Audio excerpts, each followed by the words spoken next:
Hello everyone, কেমন আছো বন্ধুরা? আশা করি সবাই খুব খুব ভালো আছো। তোমাদের আশীর্বাদ ভালোবাসায় আমিও আজকে খুব ভালো আছি। আজকে কচি কুমড়োর সবজি নিয়ে চলে এসেছি, আর কচি কুমড়ো কীভাবে রান্না করছি সমস্ত কিছুই তোমাদের সঙ্গে শেয়ার করব। তার আগে তোমাদের সবাইকে অনেক অনেক ভালোবাসা, শুভেচ্ছা। নতুন বছরটা কেমন কাটাচ্ছো বন্ধুরা? আশা করি সবাই খুব খুব ভালো কাটাচ্ছো। তোমাদের আশীর্বাদ ভালোবাসায় আমিও খুব ভালো কাটাচ্ছি। অসংখ্য ধন্যবাদ আমার এত সুন্দর একটা পরিবার গড়ে তোলার জন্য। আর এই সুন্দর পরিবারের সবাইকে অনেক অনেক ভালোবাসা, শুভেচ্ছা। আমার নতুন পুরানো সমস্ত বন্ধুদের অনেক ভালোবাসা, শুভেচ্ছা জানিয়ে আজকের ব্লগটা শুরু করলাম। আজকে রান্নায় রয়েছে কচি কুমড়োর মশলা, কচি কুমড়োর চিংড়ি মশলা। আর কচি কুমড়ো হবে বাড়িতে আর চিংড়ি মাছ থাকবে না, সেটা তো হতেই পারে না। কুমড়োকে জব্দ করার জন্য সুন্দর সুন্দর চিংড়ি মাছ নিয়ে হাজির হয়েছি, যাতে টেস্টটাও খুব ভালো হয় এবং খেতে দেখতে সবেতেই গুণে যেন ভরপুর থাকে, তাই না বলো? তাই কচি কুমড়োটাকে মাঝখানে কেটে দেখতেই পাচ্ছ আমি কেমন করে পিস করছি। আর খুবই নরম কুমড়োটা একেবারে, আর দেখতে পুরো সবুজে একবারে সবুজ। এত সুন্দর একটা সবুজ কুমড়োকে কার বলো তো কাটতে ভালো লাগে? তবু কী করব, তোমাদের সঙ্গে রান্না তো আমাকে শেয়ার করতে হবে, তার জন্য তো কুমড়োটাকে কেটে ফেললাম। আচ্ছা, কচি কুমড়ো তোমরা কিভাবে রান্না করো? চিংড়ি মাছ ছাড়াও অনেকেই রান্না করো, কিন্তু চিংড়ি মাছ দিয়েও কিন্তু হেবি সুন্দর রান্না হয়।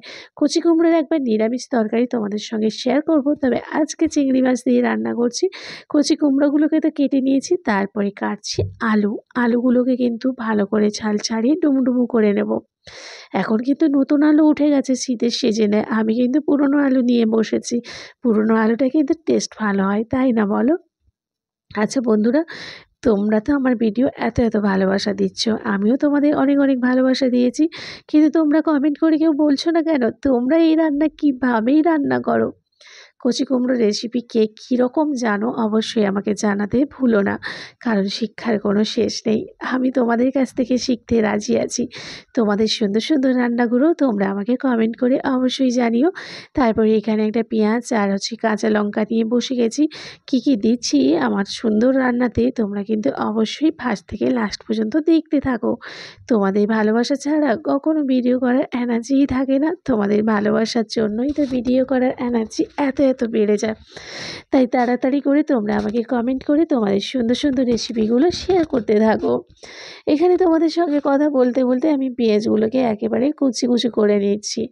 আমি দেখতেই পাচ্ছ পেঁয়াজগুলোকে কাটা হয়ে গেছে, আর পেঁয়াজ কাটলে চোখে তো জল অবশ্যই বেরাবে, সেটা পকুনি না খেলেও পেঁয়াজ কাটলেই চোখে জল বেরিয়ে যাবে। তারপরে দেখো পেঁয়াজগুলোকে কত সুন্দরভাবে আমি কুচি কুচি করে নিচ্ছি। নববর্ষে তো তোমাদের ভালোভাবেই কেটেছে, আর বছরের দিনগুলো কেমনভাবে কাটাচ্ছ অবশ্যই জানাতে ভুলো না। তোমাদের সুন্দর কমেন্টের অপেক্ষায় থাকবো। আর তোমাদের কাছে প্রত্যেক দিন অনেক অনেক ভিডিও শেয়ার করি, সেখানে এসে তোমাদের সঙ্গে জমিয়ে গল্প বা আড্ডা মারা হয় না, কিন্তু লাইভে আমার প্রত্যেক দিন চলে। লাইভেই তোমাদের সঙ্গে জমিয়ে গল্প আড্ডা দুটোই চলে। তো তোমরা যারা যারা আমার সঙ্গে গল্প করতে চাও তারা অবশ্যই সন্ধ্যে 6টা থেকে রাত 9টা বা 9:30 10টা পর্যন্তই আমার লাইভ চলে, জয়েন করতে পারো। সেখানে তোমাদের সঙ্গে জমিয়ে গল্প করব। তোমাদের সঙ্গে কথা বলতে বলতে আমার কিন্তু পেঁয়াজ কাটাও রেডি হয়ে গেছে। পেঁয়াজগুলো কেটে চিংড়ি মাছ দেখো আমি নুন হলুদ মাখিয়ে নিয়েছি, ভালো করে ছাড়িয়ে ধুয়ে নুন হলুদ মাখিয়ে নিয়েছি। তারপর এখানে কুমড়োগুলো কেটে নিয়েছি, তারপর মটরশুঁটি কিছু নিয়েছি, টমেটো কুচি, লঙ্কা কুচি, তারপরে আলু কুচি আর আদা বাটা, ধনেপাতা কুচি সমস্ত কিছু রেডি। এরপরে আমি কড়াইতে তেল দিয়ে কিন্তু চিংড়ি মাছটাকে সুন্দর করে ভেজে নেব। বাড়িতে অনেক দিন পরে চিংড়ি মাছ এসছে, বেজায় খুশি আমার ছেলে চিংড়ি মাছ খাওয়ার জন্য। আর ছেলে আমার চিংড়ি মাছ খেতে খুব খুব ভালোবাসে, আর আমারও চিংড়ি মাছ খেতে খুব ভালো লাগে। অন্য মাছের থেকে চিংড়ি মাছটা সম্পূর্ণ একটা আলাদা রকম। আমি প্রত্যেকটা চিংড়ি মাছের মাথাগুলো কেটে নিয়েছি। তারপর দেখো সুন্দর করে চিংড়ি মাছটাকে ভেজে আবারও কড়াইটাকে ধুয়ে নিয়েছিলাম, তেলটা একটু অন্য জায়গায় সরিয়ে। তারপরে ধুয়ে কড়াইটাতে আবারও একটু তেল দিয়ে দিলাম, একটু বেশি করেই তেল দেবো, কারণ এই রান্নাতে জল যখন ব্যবহার করব না। তারপরে জিরে ফোড়ন দিয়ে দিলাম, কাঁচা লঙ্কা আর পেঁয়াজ কুচিগুলোকে দিয়ে ভালো করে ভাজা ভাজা একটু হালকা করে ভাজবো। তারপরে দিয়ে দিলাম আমি কচি কুমড়োটাকে দেওয়ার পরে ভালো করে এপিঠ ওপিঠ নাড়াচাড়া করে দেব। তারপরে আলুটা ছড়িয়ে দিলাম, আর উপর থেকে পরিমাণ মতো লবণ ছড়িয়ে দিলাম, উপর থেকে হলুদও ছড়িয়ে দিয়ে ভালো করে নাড়াচাড়া করব। দেখতেই পাচ্ছ পুরো হলুদটাকে একেবারে মাখা মাখা করে নেব। পুরো সবজিগুলোকে একবারে নিচ থেকে এরকম উলটপালট করে দেবো। উপর থেকে একটু টমেটো কুচি ছড়িয়ে দেবো। টমেটো কুচিটা এখন দিতে হবে, আগে থেকে দিলে সেদ্ধ হয়ে গেলে ওর একটা জল বেরিয়ে যায়। তারপরে মটরশুঁটিটাও একসঙ্গে দিয়ে দিলাম। মটরশুঁটিটা দেওয়ার পরে আমি টমেটো আর মটরশুঁটিটাকে আবারও কুমড়োর সঙ্গে মিশিয়ে নিচ্ছি আস্তে আস্তে করে। আর উপর থেকে আদা বাটা একটু ছড়িয়ে দেবো। আদা বাটাটা যদি তুমি উপর থেকে দাও তেলের উপরে, বা তখন না সেন্টটা খুব ভালো থাকে। আর যদি তেলের মধ্যে আগে নেড়ে নাও তাহলে আদার ওই সেন্টটা আর থাকে না। এটা আমি কষাতে কষাতে রান্না করব। উপর থেকে ছড়িয়ে দিলাম গুঁড়ো মশলা, মানে গুঁড়ো লঙ্কা। তোমরা কালারের জন্য কাশ্মীরি লঙ্কাও ব্যবহার করতে পারো। আমি নরমাল লঙ্কা দিলাম, তারপরে নাড়াচাড়া করে ঢাকিয়ে রেখেছিলাম। দেখো কত সুন্দর একটা তেল সুন্দর ছাড়ছে বলো তো, কত সুন্দর। এই তেলের মধ্যেই কিন্তু সেদ্ধ করতে হবে, তাহলে দেখবে অসাধারণ হয়ে যায়। মানে এই তরকারিটা দেখতে কত সুন্দর হয়েছে, খেতেও না একেবারে ফাটাফাটি হয়।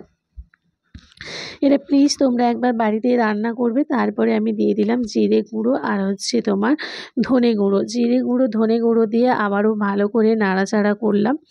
এপিঠ ওপিঠ নাড়াচাড়া করে আমি উপর থেকে একটু চিংড়ি মাছ ছড়িয়ে দেবো। যেই চিংড়ি মাছগুলো ভেজে রেখেছিলাম সেই চিংড়ি মাছগুলো এই কুমড়োর তরকারিতে দিয়ে দিলাম। দিয়ে আবারও নাড়াচাড়া করব ভালো করে। এটাকে একটু ভাজা ভাজা হলে তারপরে লাস্টের দিকে আমরা অল্প পরিমাণে একটু জল মেশাবো। তার আগে শুধু নাড়াচাড়া করে একটু একটু ঢাকা দিয়ে নাড়াচাড়া করে এটাকে রান্না করতে হবে। আর উপর থেকে অল্প পরিমাণে একটু জল ছড়িয়ে দিলাম। জল ছড়িয়ে আবারও নাড়াচাড়া করে কিছুক্ষণ নাড়াচাড়া করে আমি ঢাকিয়ে রেখে দেবো। কারণ যদি আলুটা সেদ্ধ, কুমড়ো তো আমার পুরো সেদ্ধ, কুমড়োটাকে কিন্তু ঘাঁটলে হবে না, কুমড়োটা একবারে গোটা গোটাই থাকবে যেরকমই। তারপরে ঢাকা দিয়ে কিছুক্ষণ রেখে আবারও নাড়াচাড়া করে উপর থেকে আমি কি ছড়াবো বলো তো? উপর থেকে ছড়াবো ঘি। উপর থেকে যদি তুমি ঘি ছড়িয়ে দাও তাহলে আরও টেস্ট হবে। আমি একটু চিনি দিয়ে দিলাম এখানে, তোমরা চিনিটা চাইলেও দিতে পারো, না দিতেও পারো। উপর থেকে একটু ঘি ছড়িয়ে দিলাম, ঘি ছড়িয়ে উপর থেকে ধনেপাতা ছড়িয়ে দিলাম। দেখো আমার রেডি হয়ে গেছে মানে কচি কুমড়ো চিংড়ি মশলা। কচি কুমড়ো চিংড়ি মশলা দেখতেও যেমন সুন্দরই হয়েছে আর খেতেও হয়েছিল অসাধারণ। চলো গরম ভাতের সঙ্গে যদি তোমরা খাও তাহলে খুব মানে সুন্দর লাগবে। এখানে আমি কচি কুমড়ো রান্না করে গোটা ঘর যেন স্মেলে ভর্তি হয়ে গেছে। ইচ্ছে করছে যেন গরম গরমই আমি খেয়ে ফেলি। এখানে ভাতের সঙ্গে আমি কচি কুমড়োর তরকারি নিয়ে চলেছি, কচি কুমড়োর চিংড়ি মশলা নিয়ে হাজির হয়ে গেছি। ভাতের ধুনো আমার কেমন উঠছে দেখতেই পাচ্ছ। তারপরে আমি খেয়ে দেখলাম সত্যিই নিজে রান্না করেছি বলে না, এরকমই রান্না করলে প্রত্যেকটা রান্না হবে একেবারে ফাটাফাটি। তোমরা প্লিজ বাড়িতে রান্না করো। আর দেখো চিংড়ি মাছগুলো যেরকম গোটাকে সেরকম রয়েছে, ভেতরে মশলাও ঢুকে গেছে, ফাটাফাটি হয়েছে। তোমরা রান্না করো বাড়িতে।